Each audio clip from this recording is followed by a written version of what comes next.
이번에 소개해드릴 영화는 14인의 여걸입니다.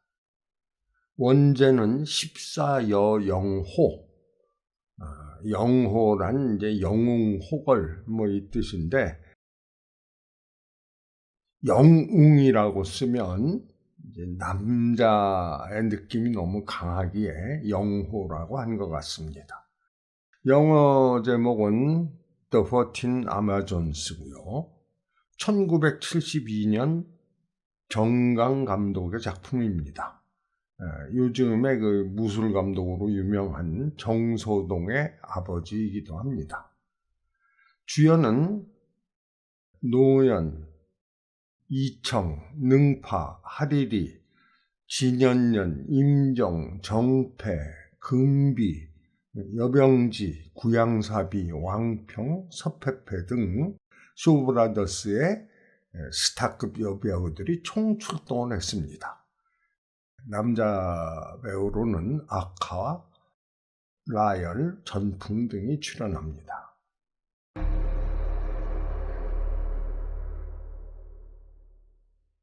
송대 전쟁에서 혁혁한 공을 세워 일문충렬이라는 현판과 용두장을 하사받은 양씨 집안. 가문의 후계자인 양종보는 전장에 나가 집에 없지만 그의 생일을 맞아 온 가족이 축하잔치를 벌이는 중입니다. 증조모인 사태곤을 비롯하여 양종보의 처 목계영과 그의 아들 문광 등 양가 집안의 여인과 며느리 모두가 축하주를 마시는 중입니다. 그때 출정했던 조장군과 맹장군이 돌아와 주인의 전사를 알립니다. 이에 양가의 며느리와 딸들은 슬픔을 삼키며 자신들이 직접 전투에 나가기로 합니다. 행여 대가 끊길까 걱정하여 유일한 후손인 양문광의 출정을 모두 만류하나 그는 굳은 의지를 보입니다. 결국 서태곤은 문광에게 어머니 목계영과 비무로 하여 이긴다면 데리고 가겠다고 합니다. 목계영은 아들의 결심이 굳은 것을 알고 비무에서 일부러 패함으로써 문광이 출정 자격을 얻도록 합니다. 출정 병력은 14명의 여인, 문광까지 껴서 가족들과 가병 수백 명의 초라한 규모였으나 의기만은 하늘을 찌를 듯 높습니다. 그런데 서하와 동맹을 맺어 이익을 챙기려는 간신 왕대인이 만류합니다. 여자들과 이 초라한 규모로 출정한다면 웃음거리가 될 것이요. 그러자 서태곤은 우리가 피를 흘릴 때 당신은 나라를 위해 한 일이 아무것도 없어 라며 용두정으로 때립니다.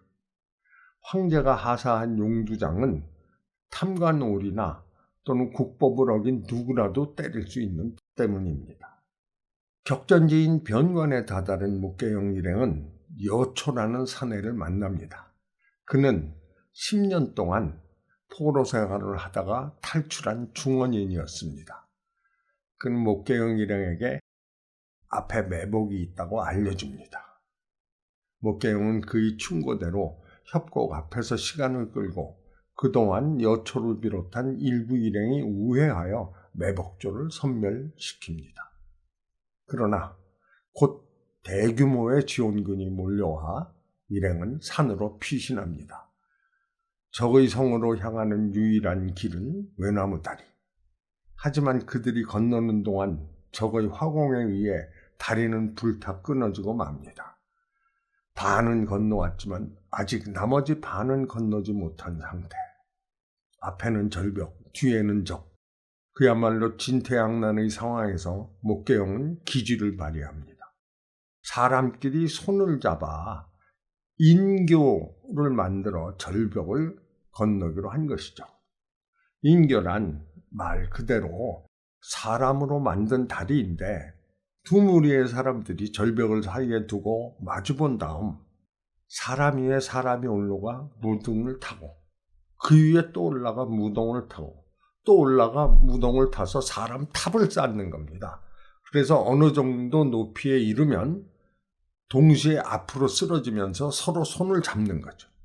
그래서 사람의 몸으로 이루어진 다리를 만드는 겁니다. 이렇게 다리가 만들어지면 건너지 못한 사람들이 그들을 밟고 건너갑니다.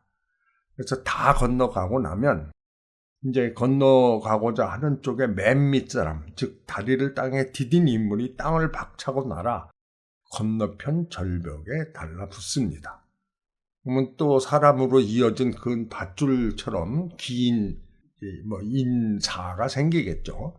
그러면 그때 맨 밑에 사람부터 윗사람을 타고 위로 기어오르고 또 한 사람이 올라가면 다음 사람이 올라오고 이런 식의 복잡한 과정을 거치는 겁니다. 근데 목숨을 걸어야 하는 것은 물론 사람이 이렇게 양팔을 내리고 서 있는 모양이 조문할 조자와 닮았다고 해서 조교라고도 합니다. 인교를 만들어 위기를 넘겼지만 목계용은 또 다른 난관에 봉착합니다. 아무리 무예가 뛰어나고 사기가 높다 하나 적의 수많은 병력에 비하면 전력이 너무 부족한 때문입니다. 걱정에 잠겨있던 그녀는 무심히 시냇물을 바라보다가 계책을 생각해냅니다. 서하의 성 위쪽에 있는 수문을 깨트려 적을 수장시키는 것입니다. 목계용은 수하인 조장군과 맹장군 그리고 몇몇 군사를 보내 수군을 파괴하도록 하고 자신은 나머지 병사들과 함께 서해의 궁성을 공격합니다. 드디어 궁성 근처에 다다른 목계용은 서하의 군사를 위협하여 출정 신호를 보내도록 합니다. 거짓 신호에 속은 서하의 왕문은 군사를 출동시키고 그 틈을 타서 일행은 성 안으로 진격합니다. 한편 수문에 다다른 조장군은 화약이 물에 젖어서 못 쓰게 되자 오로지 육체의 힘만으로 혼신을 다해 수문을 파괴합니다. 갑자기 엄청난 양의 물이 쏟아져 내려와 산이 잠기고 계곡은 강으로 변하니 수많은 서해의 군사는 수장되고 맙니다. 비록 수많은 군사가 수중고원이 되었다고 하지만 아직 그보다 더 많은 병력이 남아있는 성에서 계영은 혈전을 벌여 적의 수의 왕문을 비롯하여 남편의 원수인 오왕자까지 처치하고 승리를 거두고 돌아옵니다.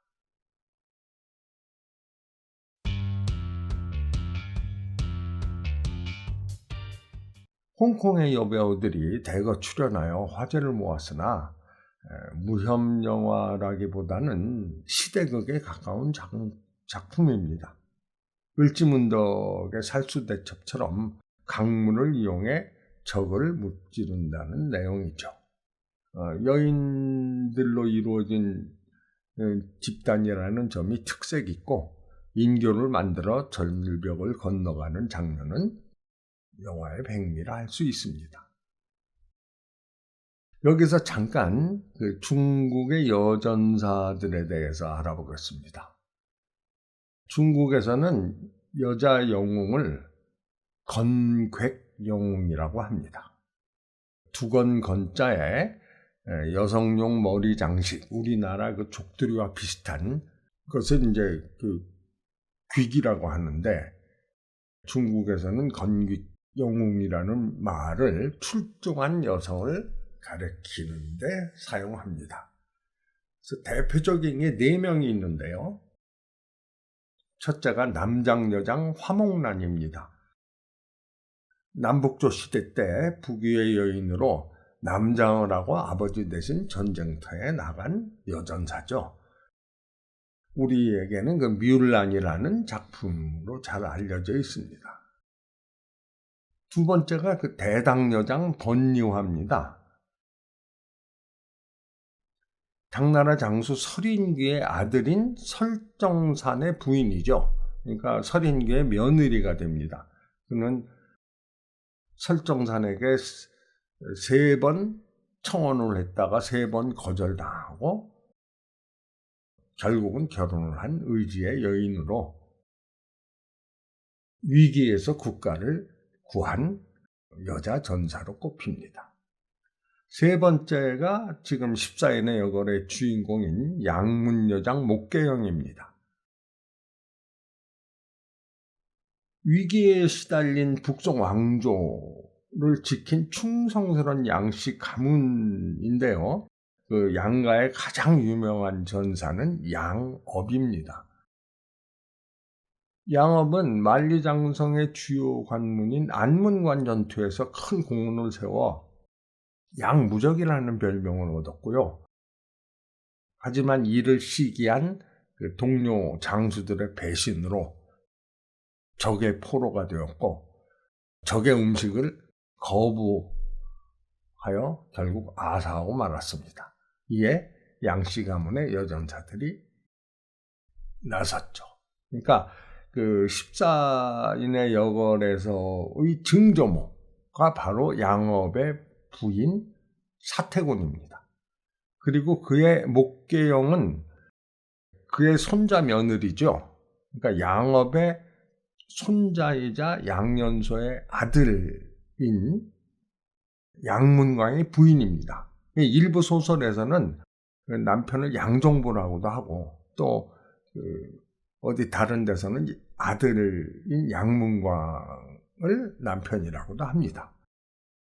그 양씨 집안 여전사들이 얼마나 독했는가 하면 이 나라의 소태호가 대군을 이끌고 공격해 오는데 만삭의 몸으로 출전한 목계영의 육조모가 되는 시군주는 전쟁터에서 아기를 낳고 싸움을 계속했고 목계영은 그 아기를 갑옷 속에 품은 채 싸웠다는 일화가 전해지기도 합니다. 목계영이 천문진을 대파하면서 길었던 싸움도 막을 내립니다. 14인의 여걸 외에 홍콩 TVB 방송의 드라마 충렬연기 양가장이 있고요. 2013년에 국내에 개봉된 천하칠검 양가장이라는 영화도 있죠. 또 그 한 해 전인 2012년 성룡이 제작한 영화로 양문여장이 있습니다. 장백지가 목계영 역으로 유효경이 시군주 역을 맡았죠. 이제 마지막으로 황금여장 양흥옥입니다. 앞에 세 명이 실은 가공의 인물인데 반해 양흥옥은 유일하게 정사에 기록된 실존 인물입니다. 그 송나라 한세충의 부인으로 금의 침입에 맞서 나라를 지킨 영웅입니다. 끝으로 양가 집안의 전통적인 무술이 양가창입니다. 양가창법이죠. 양가창법은 중국 4대 창법에 들어가는 대표적인 무예로 양씨 가문에서 유래했기에 양가창이라는 이름이 붙었습니다. 금과 몽고에 항전하다가 남송에 투항한 여장군 양묘진이 전한 것으로 알려져 있습니다. 초식은 변화가 무쌍하고 흐름이 끊이지 않으면서 마치 배꽃이 휘날리는 것 같아서 이화창이라는 별명도 있습니다. 소림창, 아미창, 오가창과 함께 중국의 4대 창법으로 꼽힙니다.